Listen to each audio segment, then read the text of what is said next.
दोस्तों, अमेरिकी डॉलर कितना ताकतवर है? बस इतना ताकतवर कि दुनिया के तमाम ममालिक की गैर मुल्की करेंसी के ज़खायर में से 59% सिर्फ अमेरिकी डॉलर में से हैं। दोस्तों, आखिर अमेरिकी डॉलर इतना ताकतवर कैसे बन गया और आखिर दुनिया का हर मुल्क डॉलर में तजारत क्यों करता है? मैं हूं तौसीफ फराज और आप देख रहे हैं फराज टीवी। इस वीडियो में हम यही जानेंगे। दोस्तों, हम ये देखेंगे कि अमेरिकी डॉलर को क्या शिकस्त दी जा सकती है और इसको शिकस्त देने के लिए क्या क्या कोशिशें की जा रही हैं। तो चलें शुरू करते हैं। 19वीं सदी के अख्ताम पर और 20वीं सदी के आगाज में मुख्तलिफ किस्म की करेंसीज वजूद में आ चुकी थी और हर मुल्क की अपनी करेंसी होती थी जिससे वो अपने मुल्क में लेन देन का काम लेता था। लेकिन जब इन करेंसीज को आलमी मार्केट में तजारत की गरज से यूज़ करना होता तो वहाँ पर काफ़ी ज़्यादा मसला आता था।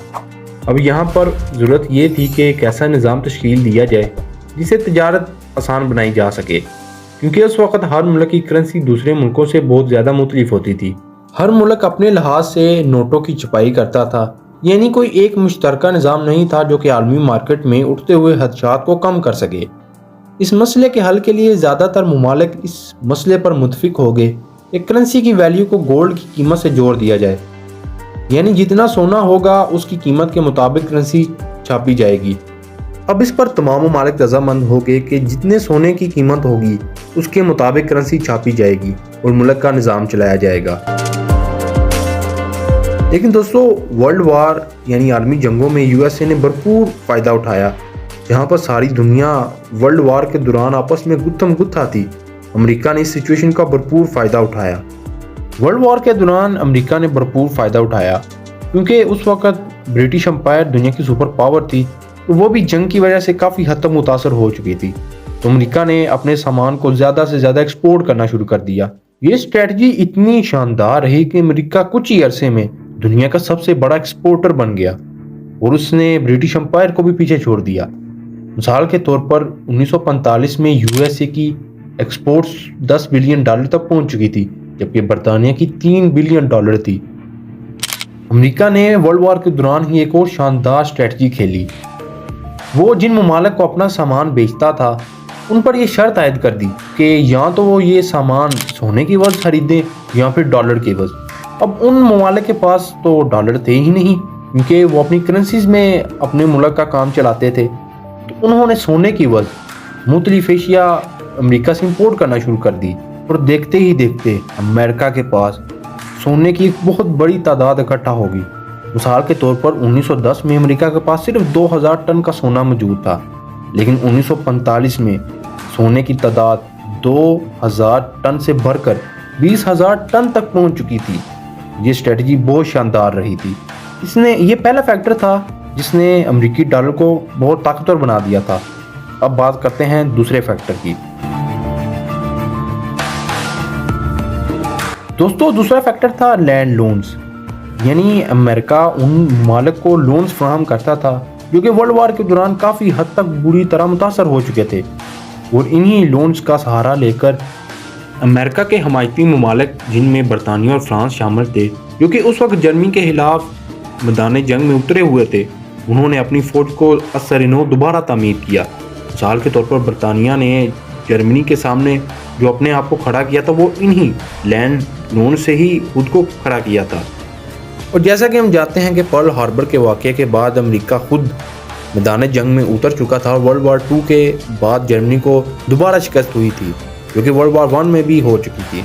अब दोस्तों, जंग ख़त्म होने के बाद अमेरिका ने 30 से ज़्यादा ममालिक को $50 बिलियन की इमदाद दी।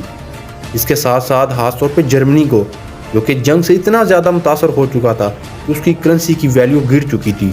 बहुत से ममालिक ने अपनी करेंसी को ज़्यादा से ज़्यादा छापना शुरू कर दिया ताकि वो अपनी इकानमी को बेहतर बना सकें, लेकिन इससे इकानमी बेहतर होने की बजाय मज़ीद ख़राब हो गई, क्योंकि इससे महंगाई का एक शदीद तूफ़ान आ गया था। मिसाल के तौर पर जर्मनी में तो इतनी महंगाई हो गई थी कि लोगों को सिर्फ एक केक लेने के लिए बर्तनों में पैसे भर भर के लेके जाना पड़ते थे, क्योंकि अब उन्होंने अपने नोटों की छपाई में तो इजाफा कर दिया था, लेकिन उनके पास जो सोना मौजूद था उसकी मकदार में तो इजाफा नहीं हुआ था। इस वजह से वहाँ पर एक इन्फ्लेशन का तूफान आ चुका था। तो दोस्तों, दूसरा फैक्टर यही लोन्स थे जिन्होंने अमेरिकी डॉलर को एक बहुत बड़ी छलांग लगाने में मदद दी थी। और इन्हीं लोन्स के बाद जब ब्रिटेन वुड माहिदा हुआ 1944 में, तो 44 ममालिक के नुमाइंदों को मिलकर इकट्ठा किया गया। इस ब्रिटेन वुड माहिदे में तय पाया गया कि अब तमाम ममालिक डॉलर में ट्रेड करेंगे, क्योंकि उनकी अपनी करेंसी की तो तकरीबन हालत खराब हो चुकी थी। दोस्तों, इसके साथ ही IMF और वर्ल्ड बैंक को भी इस्टेब्लिश किया गया, और ये दोनों ऑर्गेनाइजेशन जैसा कि हम जानते हैं कि डॉलर में कर्ज देते हैं। दोस्तों, ये लोन्स दूसरा फैक्टर था जिसने अमेरिकी डॉलर को बहुत ज़्यादा ताकतवर बना दिया। दोस्तों, बात करते हैं तीसरे और आखिरी फैक्टर की जिसने अमेरिकी डॉलर को बहुत ज़्यादा ताकतवर बना दिया था। दोस्तों, 1938 में सऊदी अरब में अमेरिकी कंपनी ने बहुत बड़ी मकदार में तेल के ज़खायर दरियाफ्त कर लिए थे। इस तेल की दरियाफ्त के बाद इटली ने सऊदी अरब की सरजमीन पर हमले शुरू कर दिए।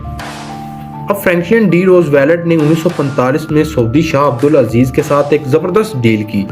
दोस्तों, डील में यह तय पाया गया कि अमेरिका सऊदी अरब की सरजमीन से तेल निकालेगा और बदले में सऊदी अरब की सरजमीन की हिफाजत करेगा और उसको जदीद से जदीद हथियार भी फराहम करेगा, और साथ ही सऊदी अरब पूरी दुनिया को डॉलर की मद में अपने तेल को फरोख्त करेगा। जैसा कि हम जानते हैं कि ओपेक जब इस माहदे के बाद इस्टेब्लिश हुई तो उसने डॉलर की मद में ही तेल को बेचना शुरू कर दिया। दोस्तों, ये तीसरा और बहुत बड़ा फैक्टर था जिसने अमेरिकी डॉलर को बहुत ज़्यादा ताकतवर बना दिया था। अब दोस्तों, बात करते हैं कि क्या अमेरिकी डॉलर को नुकसान पहुंचाया जा सकता है, क्या इसकी बढ़ती हुई ताकत को कम किया जा सकता है। दोस्तों, अमेरिकी डॉलर को इस वक्त शदीद खतरात भी लाहक हैं। मिसाल के तौर पर चाइना अमेरिकी डॉलर को कमज़ोर करने के लिए सरतोड़ मेहनतें कर रहा है। मिसाल के तौर पर 9 दिसंबर चाइना के सदर शी जिनपिंग ने जब सऊदी अरब का दौरा किया तो उनके दरमियान ये मुआहदा तय पाया गया कि अब सऊदी अरब और चाइना तेल की खरीदो फरोख्त युआन करेंसी पर करेंगे, जो कि चाइना की करेंसी है, ना कि वो डॉलर में करेंगे। अब इससे डॉलर को बहुत बड़ा नुकसान हो सकता है। अब अमेरिका तो किसी सूरत में ये नहीं चाहेगा कि डॉलर को नुकसान पहुंचे, इस वजह से वो काफ़ी हद तक सऊदी अरब पर दबाव डाल रहा है। लेकिन दोस्तों, यहाँ पर सिचुएशन काफ़ी हद तक चेंज होती हुई नज़र आ रही है।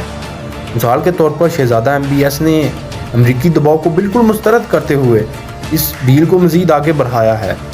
दोस्तों, इसी के साथ चाइना के पास इस वक्त $3 ट्रिलियन मौजूद हैं, यानी दुनिया के तकरीबन 37.92% 37.92% डॉलर मौजूद हैं, और वो किसी भी वक्त इसको मार्केट में फेंक कर अमेरिकी डॉलर की वैल्यू को डिस्टेबलाइज भी कर सकते हैं। दोस्तों, रशिया भी अपने तेल को लोकल करेंसी में बेच रहा है, और ये भी एक फैक्टर अमेरिकी डॉलर के कमज़ोर होने का बायस बन सकता है।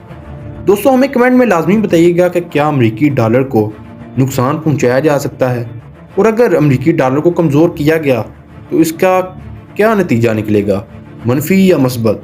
हमें कमेंट में लाजमी बताइएगा। दोस्तों, अगर आपको ये वीडियो पसंद आई हो तो वीडियो को लाइक लाजमी कीजिएगा और चैनल को सब्सक्राइब लाजमी कर लीजिएगा, ताकि हमारी आने वाली हर नई वीडियो आप तक बआसानी पहुंच सके। अब मैं मिलूंगा आपको अगली वीडियो में, तब तक के लिए अल्लाह हाफिज़।